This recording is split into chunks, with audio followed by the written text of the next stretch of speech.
Rapaziada, imagina só, o Itachi Uchiha, o cara que sacrificou tudo, perdeu tudo pelo bem de Konoha, não sendo mais um simples infiltrado, mas como o verdadeiro líder da organização criminosa mais braba de todo mundo ninja, a Akatsuki. Um ninja que é mestre em estratégia, um gênio em Genjutsu e ainda possuindo um dos mais fortes Mangekyo Sharingan no comando direto de ninjas absurdamente fortes como Pen, Konan, Kizami e Deidara. E a pergunta que não quer calar é: será que com Itachi de líder, o mundo ninja ia ter alguma chance? Para começar a entender o impacto dessa linha do tempo alternativa, primeiro a gente precisa lembrar do básico. Quem era o Itachi de verdade? Ele era o filho prodígio do clã Uchiha, um ninja pacifista por natureza. Ele não queria briga com ninguém, além de ser um ninja que carregou o peso de eliminar o seu próprio clã para impedir uma guerra civil entre Uchihas versus Konoha e por fim proteger o seu irmão Sasuke. E na história original ele entrou na Akatsuki para ser um agente duplo, usando essa posição dele para vigiar os movimentos da organização por dentro. Mas e se, em vez disso, o Itachi tivesse decidido que a melhor forma de manter a paz era realmente controlando a Akatsuki de dentro para fora? Então vamos entrar nesse cenário alternativo, onde a origem da organização ia mudar por completo. Talvez o Itachi tivesse infiltrado ainda mais cedo, naquela época ali do Hanzo, da Salamandra e tal, antes mesmo do Nagato consolidar esse papel como Pen que ele criou. E o Itachi, com o intelecto dele no nível Kage, junto da habilidade em manipular informações que ele tem, o Itachi poderia convencer o Nagato de que ele não era digno de liderar a Akatsuki, fazer o famoso discurso no jutsu, ou até simplesmente usar um genjutsu de um nível absurdo para modificar a visão que o Nagato tem dele mesmo. E agora sim, o Nagato, conhecendo mais o Itachi, ele ia seguir o Itachi como novo líder.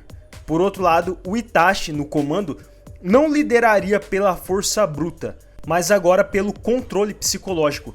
Cada membro acreditaria que seguir os planos dele era o melhor caminho, o caminho mais lógico para alcançar os seus objetivos. O grande diferencial aqui, qual que seria? Os objetivos da Akatsuki iam mudar, porque em vez de simplesmente capturar todas as bijus ali para criar uma arma de destruição e impor a paz no mundo pelo medo, o Itachi poderia usar esses poderes de forma muito mais sutil, saca só.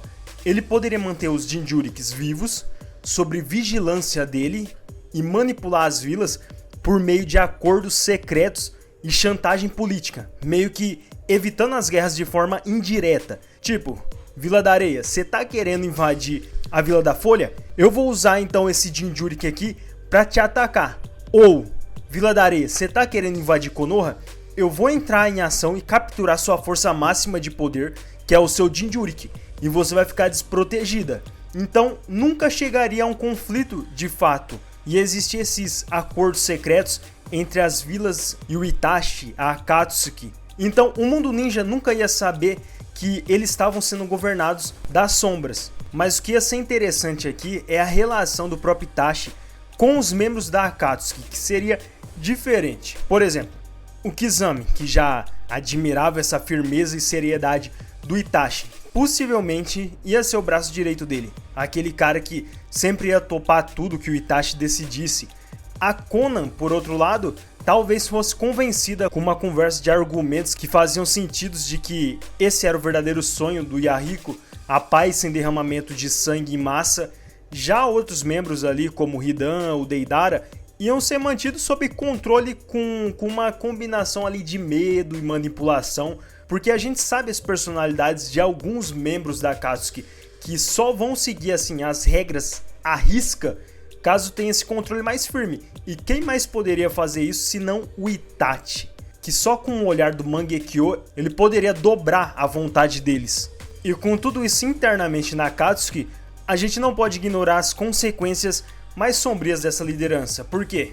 Sem a impulsividade do Nagato, a Akatsuki seria muito mais eficiente. Tipo, uma vila atrás da outra poderia cair sob influência sem sequer perceber. E isso que é interessante. não ia ser pela força, mas sim pelo jeito de comandar que o Itachi teria. As lutas gigantes de destruição em massa que a gente viu no anime iam ser substituídas por uma guerra fria ninja, onde o Itachi ia ser o marionetista, manipulando as vilas como verdadeiro estrategista das sombras.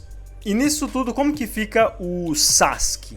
Nesse universo, o Itachi talvez nunca revelasse a verdade pro irmão dele, ou talvez ele revelasse ainda mais cedo do que foi na linha original, e com isso trazer o próprio Sasuke pro lado da Akatsuki, que é uma coisa assim, totalmente possível.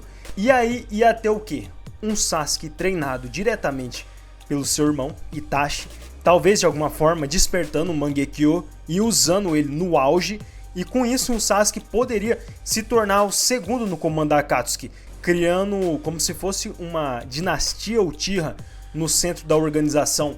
E Konoha, nesse caso, ficaria dividido entre resistir ou aceitar um governo, entre aspas, que de fato ia estar evitando guerras, só que ao mesmo tempo à custa da liberdade individual da vila.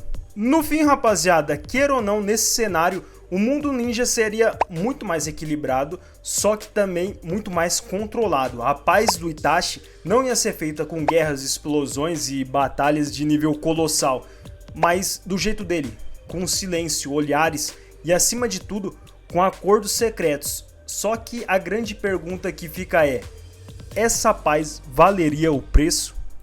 Mas e você? Você acha que o Itachi seria um governante justo das sombras liderando a Akatsuki, ou ele se tornaria um tirano ainda mais perigoso do que o Madara?